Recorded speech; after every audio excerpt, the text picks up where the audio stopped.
Okay, hi, Keon here, and wanted to go over some of the data formats behind MegaMan Legends 2, specifically the player mesh, and some of the information that goes into swapping out the model.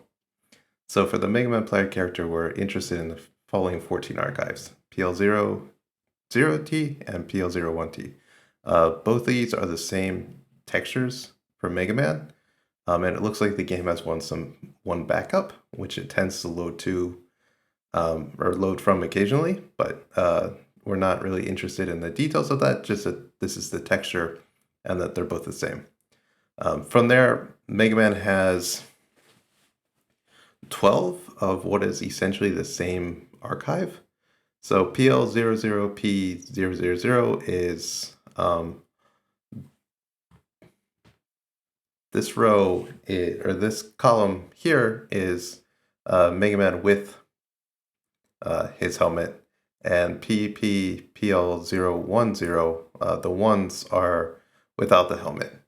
And then 0 at the end means normal shoes, 1 at the end means jet shoes, 2 at the end is cleat shoes, 3 at the end is asbestos shoes, 4 at the end is hydra shoes, and 5 at the end is hover shoes.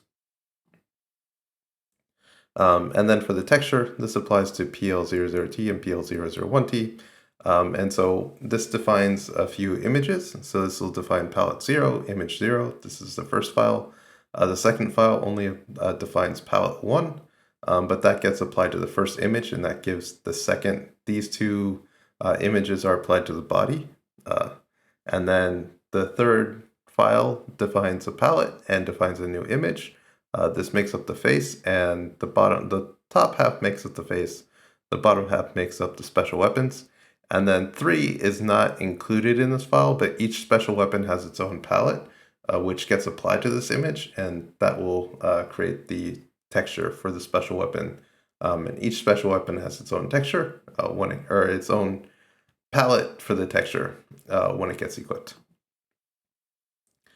So specifically, if we take PL00P00, this is with helmet and normal shoes. It follows the same format for each one.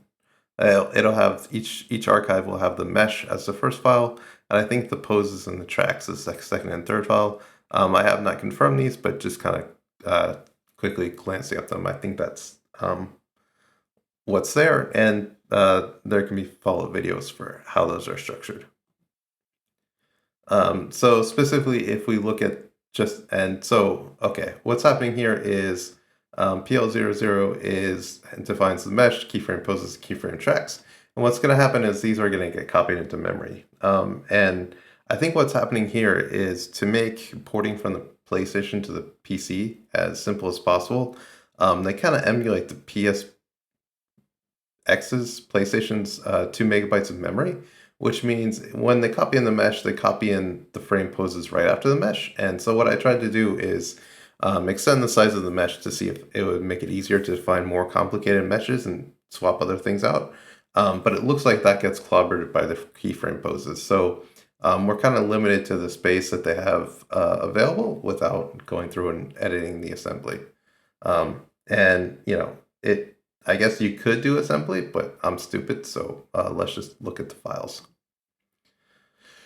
Okay, and this is a breakdown of the MegaMan mesh file. So all these are the same. Starting at 00 is going to be the skeleton. Starting at 0x80 is going to be the body, and this includes body, hips, top right leg, bottom right leg. I am stupid. Left leg's top and left leg bottom. And so there's 6 here. For the head, starts at B60. This is the head. Depending on the file, it'll either be the helmet version or no helmet version, face and mouth. So this will define 3 meshes. 0x1800 is the right foot, left foot. This will depend on the archive for the cleat, hover, hydro, etc. 0x1DD0 is right shoulder, right arm, right hand. 0x2220 is left shoulder, left arm, buster. And 0x26F0 is left shoulder, left arm, left hand. So if we take this first one and zoom in on it, we get what is effectively kind of like an OBJ file. So this will start from 0x80 and go to B60. And the way it's structured is there will be a header at the top, followed by the triangle faces, quad faces, vertices, triangle vertex colors, and quad vertex colors, but asterisks on the vertex colors. And for the head, basically, what I went through and pointed through is like, okay, for there's 3 meshes here or 6 meshes here, anytime for any number of meshes, there will be this header struct that is defined. So one for hips, one for body, one for hips, one for top right leg, one for right leg bottom, left leg top, and left leg bottom. So 6 of these. And the way it's defined is 1 byte for the number of triangle faces, 1 byte for the number of quad faces, 1 byte for the number of vertices, byte that's not used, it's always 0 as far as I can tell, and then offsets to the triangle face list, the offset to the quad face list, offset to the vertex list, offsets to the triangle vertex colors, and then offset to the quad vertex colors. And the number of triangle vertex colors is the same as number of faces. Number of quad vertex colors is number of quad faces. And then this is looking at the vertices specifically. So vertices are each group of vertices as XYZ values is done with one D word or 32 bits, which is 10 bits for X, 10 bits for Y, 10 bits for Z. And I think the last 2 bits don't do anything. Other meshes use it for scaling, but I don't think MegaMan uses it. And so what's going to happen is you're going to have to, mask and shift. So, here we have X bytes, just grab it, shift Y down, grab it, shift Z down, grab it with 10-bit mask. And then these are assigned. So you have to find the highest significant bit, and that will be the negative bit. And then you mask the low bits, and then you add them together, and that will give you a stupidly large integer number because the PlayStation does not have floats. So to get a more reasonable meter number, we multiply by 0.00125. I think that was for MegaMan Legends 1, so MegaMan Legends 2 might be a different scale, but this gives us something pretty reasonable. And then minus y is up, so we rotate it 180 degrees to align the axis. And that adds a couple problems in terms of animations, but those can get addressed by just swapping axes most of the time. All right, triangle faces. For each triangle faces, this is done with 3 D words.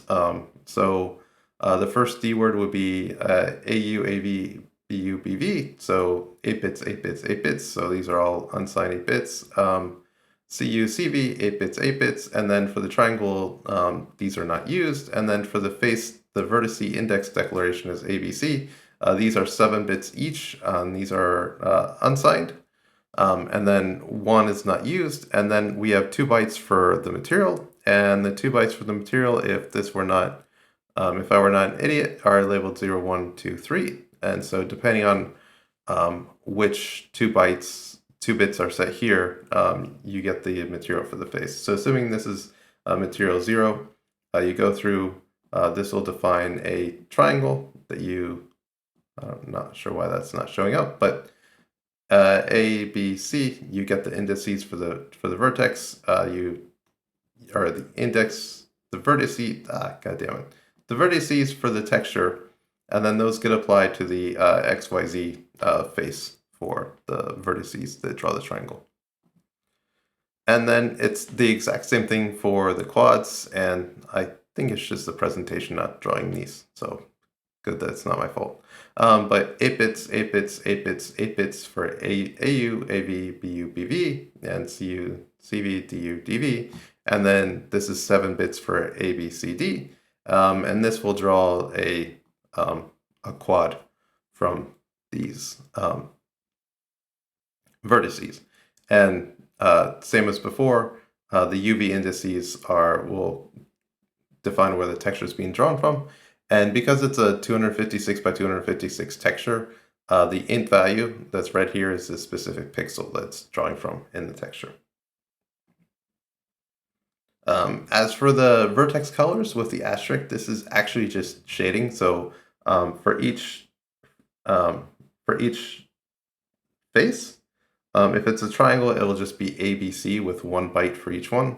For the quad, it'll be ABCD with 1 byte for each one. So same format, just if the last one D gets used or not.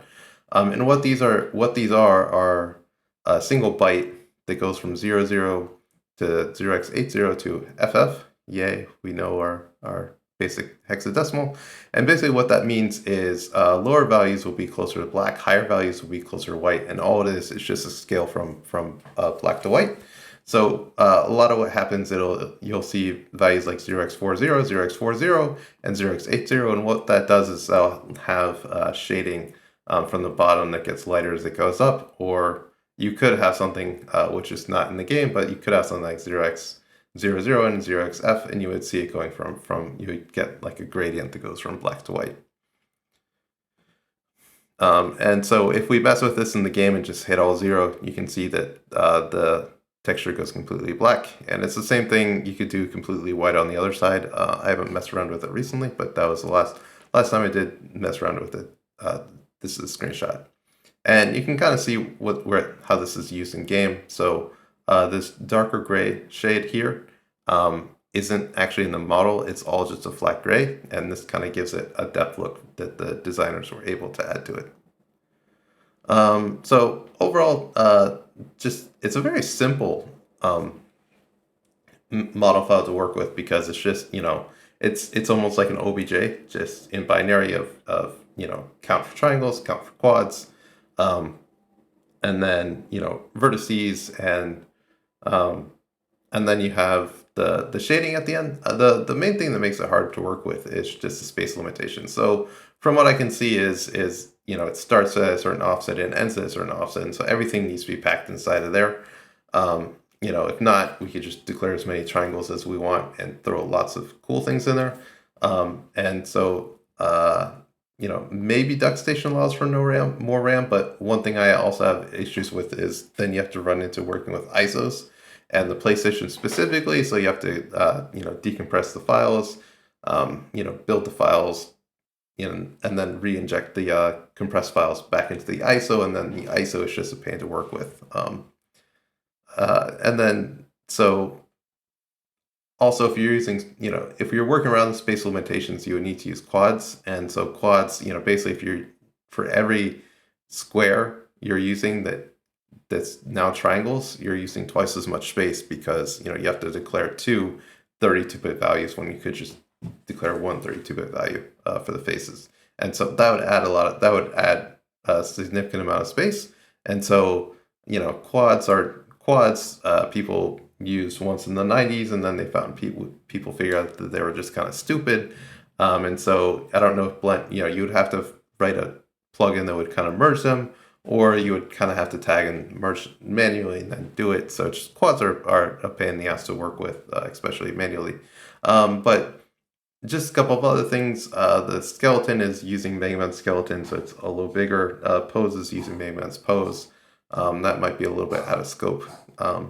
And then just looking at other ways to save space in general. So kind of one thing from merging from roll to MegaMan, roll's file is a lot bigger than MegaMan's, and so you have to kind of save space. And what we did here, or what I did specifically, was, for the head, triangle, quad, face, this thing, what I did was I just took out the colors entirely and just made that a constant 0x80. So it just has flat shading. And then from the header, I just said, hey, everything that's shading, use the constant 80 section that's filled in here. And then I was able to get the mesh information in there. And so basically just by cutting out some information, that's not, critical to the mesh, I was able to save some space and get the roll model in there. If we wanted to go crazy, there are a few more places we can save space. So there's a little bit of room after the head. I think there's a little bit of room after the feet. Biggest place to save space would be left shoulder, left buster. I think I can make it to say like, hey, use the left arm and left hand from the previous one. And then that would give a certain amount of space. And then, maybe if the right and left use a lot of the similar vertices, might even be able to group those and just point there and say, hey, here are the shared vertices for all those, and save even more space. So there's assuming that no one who knows no one who knows assembly is going to come to rescue me. There are places and dirty tricks to really compress down the information and get more space to be able to, you know, um, put in more complicated meshes where it matters. Thanks for watching.